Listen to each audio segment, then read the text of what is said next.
Vamos lá, né? Vamos começar essa aula aqui. Bom, eu acho que eu não preciso me apresentar, né? Todo mundo aqui me conhece. Já só vamos tentar quebrar a formalidade, já que primeira vez que eu me relaciono assim com a câmera, né? É bom assim sempre, e seria bom se tivesse alguém bem ali atrás da câmera, né? Para ver se eu consigo me inspirar e eu imaginar que eu estou em uma sala de aula, né? Já tô vendo ali, tem duas pessoas que entrou na live, né? Live, nome chique da porra, né, velho? Bom, vamos lá. O assunto que nós vamos tratar hoje é um assunto muito simples, né? É o começo de tudo, é a pré-história, né? Bom, sempre quando a gente fala pré-história, a galera fica lembrando de tempo das cavernas, né? Mas por que essa denominação tempo das cavernas se nem todos os hominídeos viveram nas cavernas? Bom, primeiro, antes de começar, vamos fazer duas abordagens. Primeira, remeter um pouco à mitologia da caverna do livro A República de Platão, né? E o outro, vamos lembrar um pouco de Freud, também da psicanálise, né? Vamos começar primeiro pela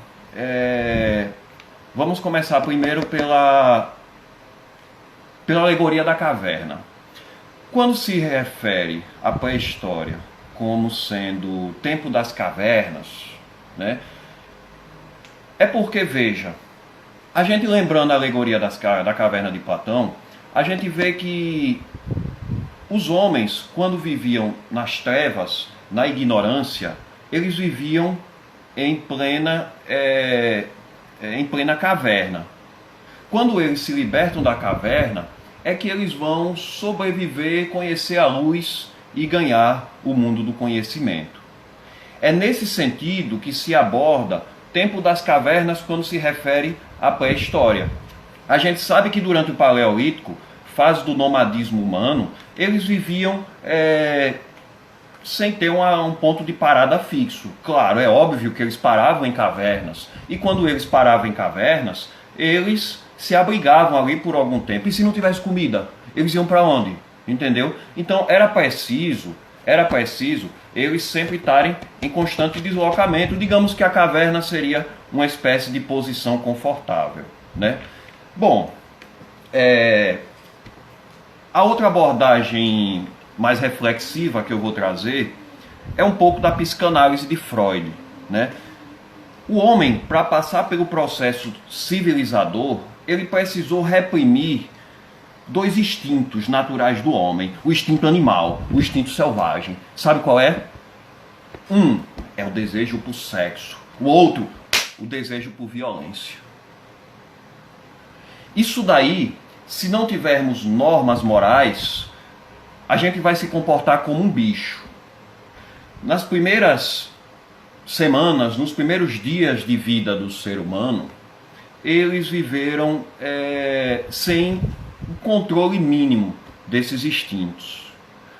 O que a gente via eram geralmente membros de uma mesma família, sem o reconhecimento, se esse é meu irmão, se esse é meu primo, se esse é minha prima, né? E homens e mulheres convivendo lá e eles disputando o mesmo espaço, disputando a mesma mulher. No caso, o homem que biologicamente ele é mais forte, ele vai disputar as mesmas mulheres. Imagine o cenário que a galera não vai ver aí, a esculhambação, né? Por outro lado, meu amigo, você sentiu raiva, você vai fazer o quê? Descer o pau, descer o cacete, entende? Então, o processo de evolução do homem, tomando como referência Darwin, é que fez com que o homem, ele controlasse esses instintos. Por outro lado, né, temos um pouco de problemas mentais, psicológicos, existenciais, porque controlamos, às vezes, excessivamente a nossa natureza, né? Então, no Paleolítico, os hominídeos eu me refiro àqueles primeiros que deu origem a nós, né? Eles se comportavam dessa maneira, né? Bom, agora vamos para uma parte mais específica e mais chata. A pré-história é a fase que vai do aparecimento do homem até a invenção da escrita. Queria muito que tivesse alguém aí para eu perguntar e me responder. A invenção de quê, galera? Aí dizia, da escrita, né? Bom, mas não tem ninguém, eu tenho que falar sozinho, né? Tenho que falar sozinho, né? Bom, vamos lá. A primeira fase da pré-história é o Paleolítico. O Paleolítico se caracteriza pelo nomadismo, ou seja, a inexistência de uma moradia fixa. Isso se dá porque os primeiros hominídeos no Paleolítico, eles não tinham, não sabiam procurar e produzir seu próprio alimento, né? Como eles não sabiam procurar seu próprio alimento, eles viviam da caça, da pesca, da coleta de frutos, eles viviam no mato. É esse o termo mais simples, mais popular, né? A turma vivia no mato. Algumas descobertas surgiram no Paleolítico. Não vamos ser relativistas e acusar o homem do Paleolítico como seres atrasados. Isso é um erro histórico, chamado anacronismo, né? Nós não podemos, em hipótese alguma, analisar o passado com o olhar do presente. Pior ainda se a gente olhar o passado e julgar ele como bom ou ruim, né? Então não devemos cair nesse erro. Bom, uma das descobertas-chave para se encontrar uma espécie de conforto durante o Paleolítico foi a descoberta do fogo, né? Sem o fogo, sem produzir o fogo, né? Como é que a galera vai se proteger do frio? Para quem mora na roça, sabe muito bem que no meio daquele pedregulho que tiver lá e você tiver cobra, tocar fogo ali perto, meu amigo, não fica uma cobra de noite quando você for dormir. Aí que é problema, sua casa vai empistear de cobra. Imagine a segurança que esse povo do Paleolítico não teve quando descobriu o fogo. Até antes o fogo era o caba ia perambulando por aí, por qualquer canto, quando ele achasse um raio que de repente caiu, ali fazia uma fogueira, ficavam na maior felicidade do mundo e ia dormir ali, arrodeando o fogo, né? Então isso era bem retratado num filme, infelizmente retiraram do YouTube, né? Que às vezes os caras por direito autoral vai lá e tira, né? Esse negócio do YouTube. Aí os caras tiraram a Guerra do Fogo, porra. Pense no filme bom, A Guerra do Fogo. Ele retrata todo esse processo evolutivo do homem, entre o Paleolítico e o Neolítico, né? Agora, teve uma descoberta que foi fundamental entre o Paleolítico e o Neolítico. Foi o polimento de pedras. Uma denominação que se usa para o Paleolítico é a Idade da Pedra Lascada. Porque durante essa fase, foi uma das descobertas que o homem encontrou, foi utilizar uma pedra, um pedaço de rocha afiada, para cortar uma carne. Só que não pense que o cara cortava naquela essência de civilidade que a gente tem hoje, que pega aquela faca afiadinha, né? Aí vai cortar. Não. Meu amigo, os caras pegavam uma pedra e começavam, achavam um animal morto, ia bater assim, ó, até cortar e comia carne crua, não tem o fogo, né? Aí você imagine com quanto tempo o cara vai conseguir perceber que afiando uma pedra ele vai ter minimamente um controle do seu instinto, malvado, né? Que é o instinto natural humano, né? E aí, quando ele pôr as pedras, tem historiadores que gostam de usar esse termo, pedra polida, né? Então vamos chamar essa fase polida de Neolítico. Isso agora temos o fogo, nós temos também o quê? Temos polimento de pedras, né? E o jeito do homem ele também vai se alterar. Nós passamos por um processo de evolução, né? Já vamos entrar nessa questão da evolução aí, né? Vamos ser objetivos. Mas aí no Neolítico, a descoberta da agricultura vai ser fundamental. Tanto que alguns historiadores ou arqueólogos chamam isso de eles chamam isso de revolução neolítica. O que é uma revolução? A revolução é quando se mexe na estrutura. Toda revolução, ela desmorona uma casa, toda uma estrutura de um prédio. Isso eu estou me referindo ao sistema, entende? E vai começar tudo de novo. E agora, né? Vou tomar minha cachaça aqui.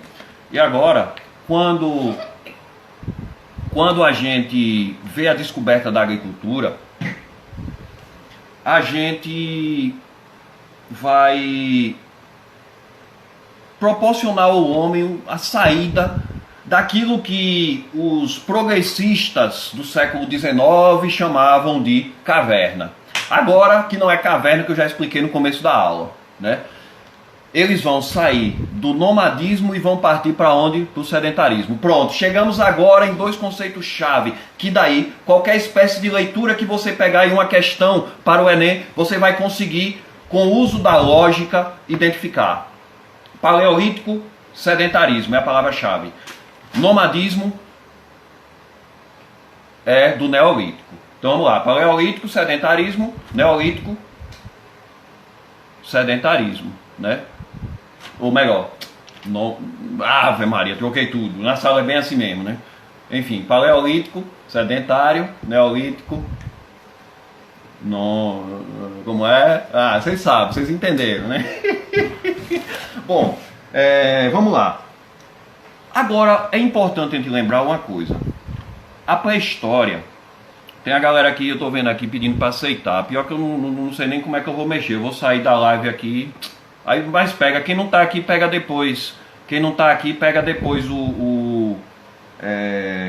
pega aí que vai ficar por 24 horas. Eu vou compartilhar o link lá na página do Leonardo, né? Renato gastou tudo, porra. Já viu, rapaz? Bom, existem imprecisões acerca do conhecimento da pré-história. Isso porque, ó, pra você ter uma ideia, estima-se que o primeiro hominídeo, né, o Australopithecus afarensis, teria surgido há cerca de 3 ou 4 milhões de anos atrás. Os caras acharam vários vestígios arqueológicos, como por exemplo, do Australopithecus afarensis, do Homo erectus, do Homo habilis. Esses caras aí descobrem uma caveira hoje, amanhã descobrem outra caveira, e a cada dia o conhecimento histórico ele vai ser construído e reconstruído. Então, a gente vai ter que refletir aqui acerca daquela ideia de verdade histórica, né? A verdade histórica ela pode ser comparada à verdade da ciência, né? A ciência ela trabalha com a verdade, sim, né? De Kant para cá, os conceitos científicos se alteraram, eles mudaram. Porém, a verdade ela não é estática, ela pode ser dinâmica, sim, né?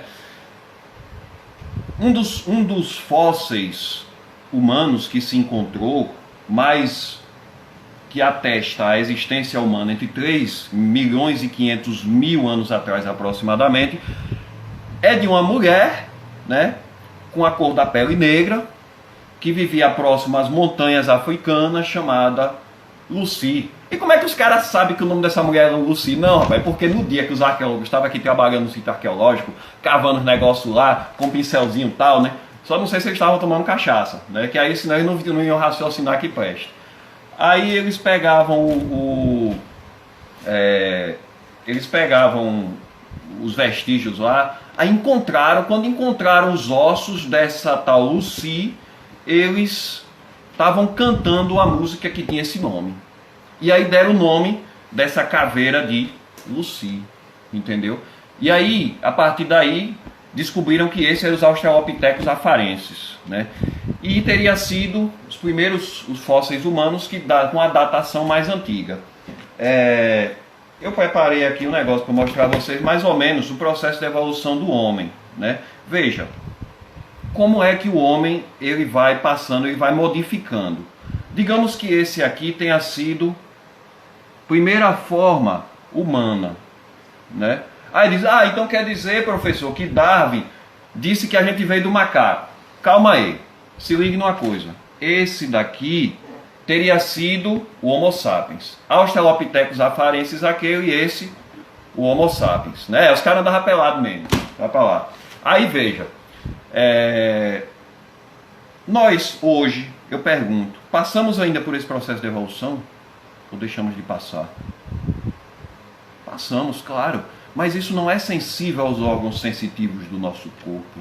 Isso é uma coisa que leva anos para isso, né? Renato está tirando onda ali dizendo de cachaça. Aqui é água, me respeite, viu? Cachaça é o pedal que a gente for bater de tarde. Bom, aí veja, Darwin, né, ele nunca disse que a gente veio do macaco. O que ele diz é o seguinte: nós somos uma espécie, eles são outras, porém somos derivados de uma mesma origem comum. Somos derivados de uma mesma origem comum. Ou seja, inicialmente, há talvez 10 milhões, 15, 20 milhões de anos atrás, lá nos primórdios da formação humana, nós tivemos um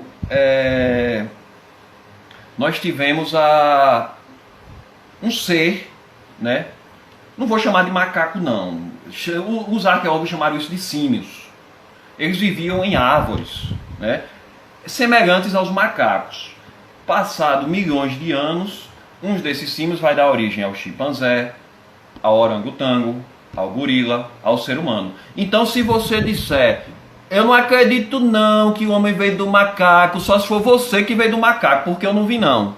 Entende? Darwin nunca disse isso. Isso daí são fundamentalistas religiosos que às vezes botam isso na cabeça de Darwin, né?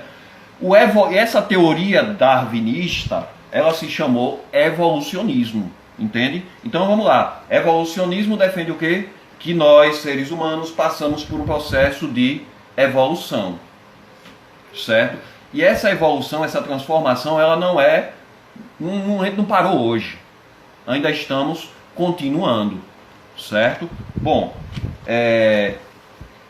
a versão religiosa, né? A gente vai ter que, para a gente chegar nessa parte religiosa, chegar no mito. A gente até hoje cria mito, velho.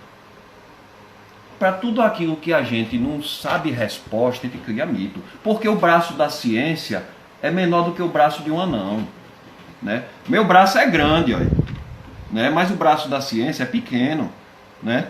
Desse tamanho aqui, ó. Aí veja, na política a gente cria mito. Os caras chamam Bolsonaro de mito, né? Mito, e realmente ele é um mito mesmo. Ele explica talvez os fenômenos inexplicáveis, né? Foi perfeito mesmo, pensando bem essa questão de mito, né? Mas a origem mitológica do homem se chama o quê? Criacionismo, né? Isso daí é para a gente descartar? É para a gente descartar isso? Não. Você acha que a ciência A ciência diz que os símios começaram, mas e que veio antes do símio? Tá, descobre outra coisa. O que veio antes? Não tem jeito, maluco. A gente vai recorrer para a mitologia, né? Nós criamos o mito que está lá no livro do Gênesis, que vocês sabem muito bem, não vou contar aqui que não tem tempo para isso.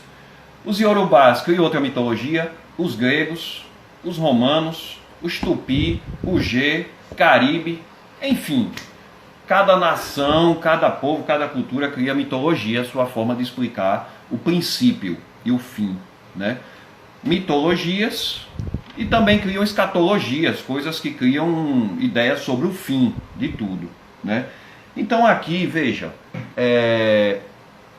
resumindo essa segunda etapa: criacionismo, origem mítica do homem; evolucionismo, é o darwinismo, que crê no processo de evolução do homem, né?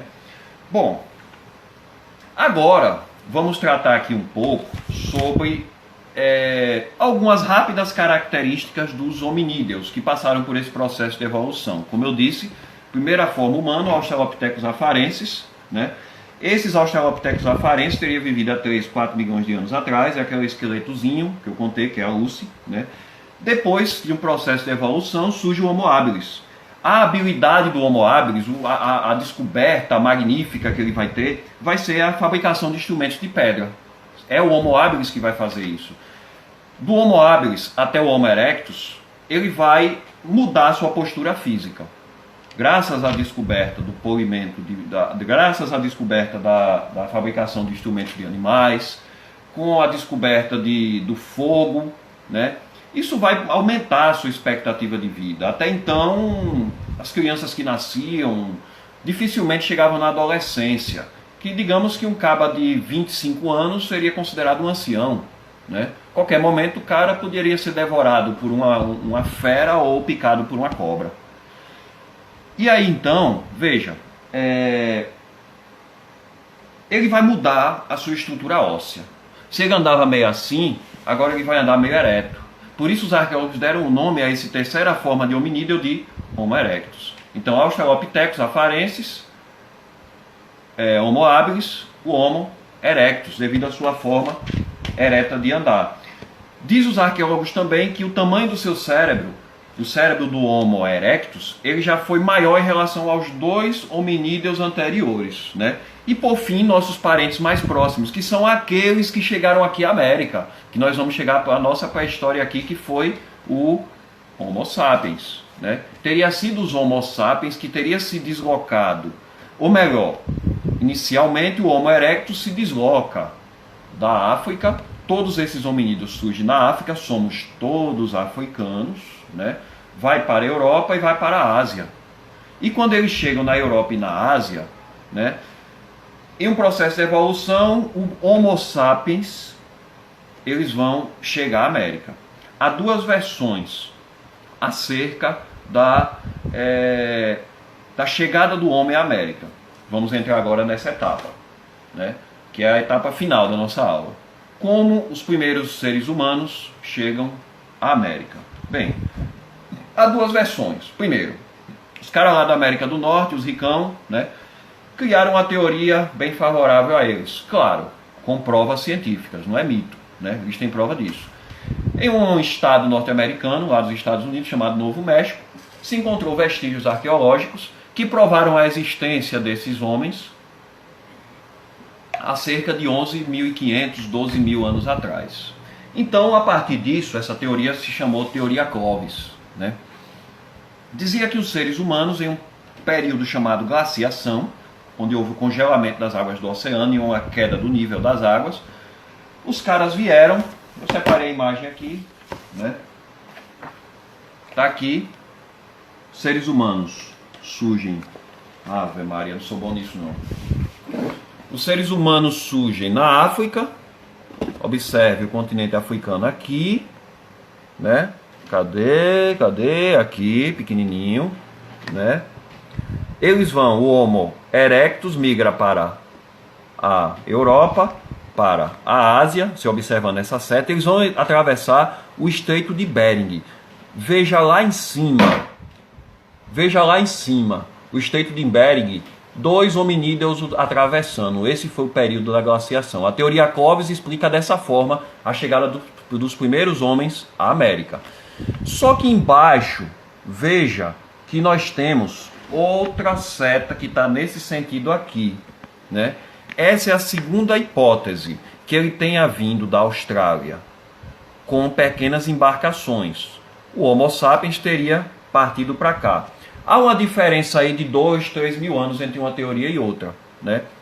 Isso porque, veja, arqueólogos encontraram no Brasil vestígios que atestavam a presença humana aqui há mais de 12.000 anos atrás. Se esses seres humanos estavam aqui há mais de 12.000 anos atrás, aquela teoria Clovis não poderia ser então derrubada? Fica essa pergunta, não vou responder a pergunta, né? Veja agora, eita, fazendo que nem Renato, vai encerrar, Não, deixa aí, se cortar eu começo outra, mas estou no final, falta pouco. Aí veja, essa teoria que os primeiros seres humanos teriam chegado até a América vindos da Oceania foi atestado graças à descoberta de um esqueleto, não é Lucia agora, é outra mulher, os caras só encontram mulher, ainda bem, né? Ainda bem que não encontram macho, né? Chamada Luzia. Encontraram em Minas Gerais, na região dos minérios, lá.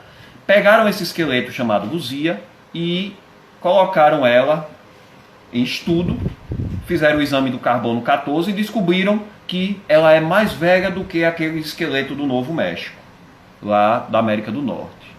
E aí a Luzia revolucionou as explicações de como chegaram os primeiros seres humanos à Terra.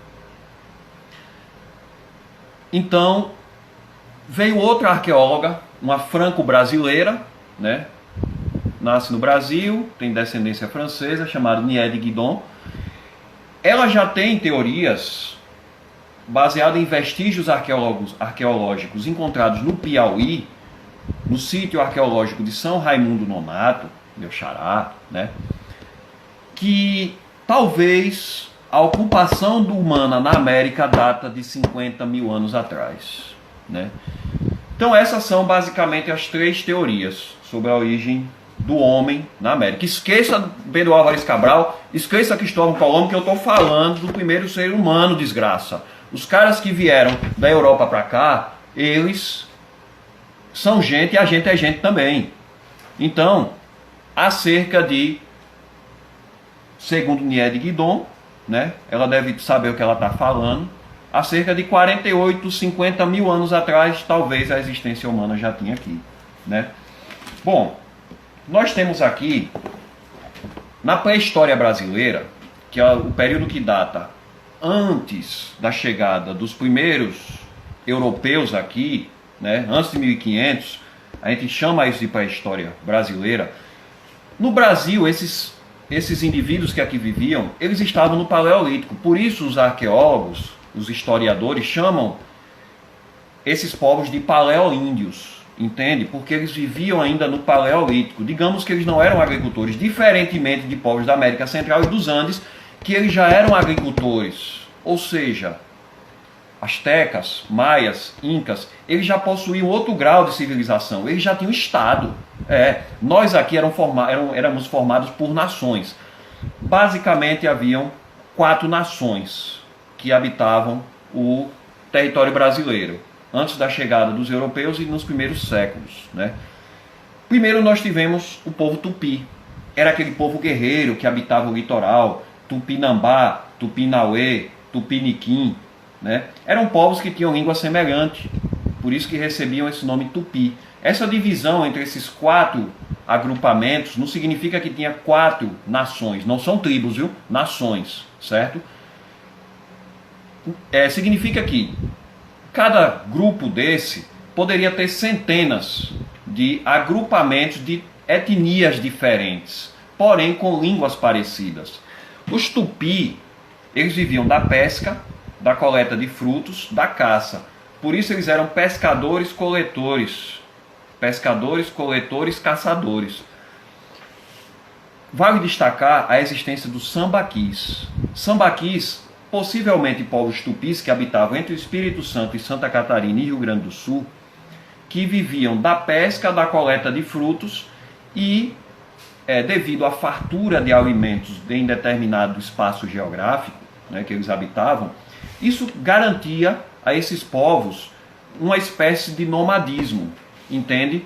Isso daí põe em dúvida a universalidade do conceito de que toda universalidade é burra, né? Todos aqueles que são índios brasileiros eram nômades. Isso daí tem interrogação, né? Não vamos agir com universalidade, muito cuidado com isso. E aí, vejamos, quando a gente vê essa divisão aí, os povos Tupi, eles tinham um inimigo, que eram os povos do sertão, que eram os Gês, chamavam de Macro-Gê. Tinham uma língua diferente, que os Tupis chamavam de Tapuia, né? Eles chamavam de Tapuias. Então era comum haver guerra entre Tupi e Gê. Os Gês, eles eram caçadores-coletores, habitavam do sertão ao Planalto Central, né? Bom, vale destacar também as tribos da Amazônia. Eram os Aruac e os Caribe. Aruac e Caribe. Eu vou chamar a atenção, a gente sempre ouve falar em canibalismo. Olha, não é canibalismo. O povo Caribe era um povo que habitava mais ou menos a região do Amapá, do norte da Amazônia, né? Eles praticavam o ritual de antropofagia. Isso porque, como eram povos guerreiros, os povos que eles venciam a batalha pegavam aqueles guerreiros mais fortes, mais poderosos e olha, comiam a carne deles. Isso não é canibalismo para sobrevivência, viu? Isso é antropofagia. Seria uma espécie de ritual sagrado, de ritual religioso. Há registros também de cronistas portugueses que os tupinambás praticavam antropofagia. Inclusive o território sergipano era habitado basicamente entre litoral tupi, sertão UG, Tomar do Jeru, Quiriri, que migraram para cá após a chegada dos europeus lá, que destruíram as missões jesuíticas. Cristinápolis, Tomar do Jeru, foi habitado por G, pelo povo da etnia G, que são G Quiriri, ou Cariri, como alguns preferem, né? E por fim, o povo Aruac, que eram os ceramistas da Amazônia. Muitos desses Aruac, eles migraram para essa parte do litoral e passou muitos dos seus costumes para os povos tupi que aqui viviam, como por exemplo o sepultamento de seres humanos em potes, ou seja, urnas funerárias, né? Beleza. É comum, às vezes, a gente ouvir relato de pessoas mais velhas, né, contando que, ó, eu estava cavando no meu quintal, achei uns potes de barro e tinha osso dentro. Isso que é a urna funerária, isso que é o ritual que, hipoteticamente, os povos, os canoeiros do litoral, os povos tupi, eles trouxeram, né, aprenderam do povo Aruac, esse hábito de sepultamento de seres humanos em urnas funerárias, né? E a técnica de fazer objetos de cerâmica, né, produto dessas trocas culturais que existiam entre essas diversas etnias. Bom, então é isso, a nossa aula de hoje, né? E por fim, como é que está a situação do índio na atualidade? Quando os portugueses chegam aqui, eu não vou entrar nesse assunto, que é um outro assunto, mas o embate entre índios e europeus, eles continuam. Começaram no século XVI e até hoje eles sofrem tentativas de serem devastados, culturalmente, economicamente e religiosamente também. Então, essa é, em síntese, a situação do índio hoje. Bom, então é isso. Pessoal que tem uma atividade aí, que eu passei, que eu postei na página do Enem Leonardo no Instagram, tentem solucionar aquilo e assim que solucionar, leiam aqueles textos de lá e daqui para amanhã, pessoal que nos segue na página Enem Leonardo 2020, vamos colocar novo assunto. O próximo assunto, em sequência, que nós vamos estudar é Egito e Mesopotâmia, ou seja, vamos entrar agora na Antiguidade Clássica, beleza? Antiguidade Clássica não, Antiguidade do Antigo Oriente Próximo, beleza? Tudo bom, então fiquem em paz.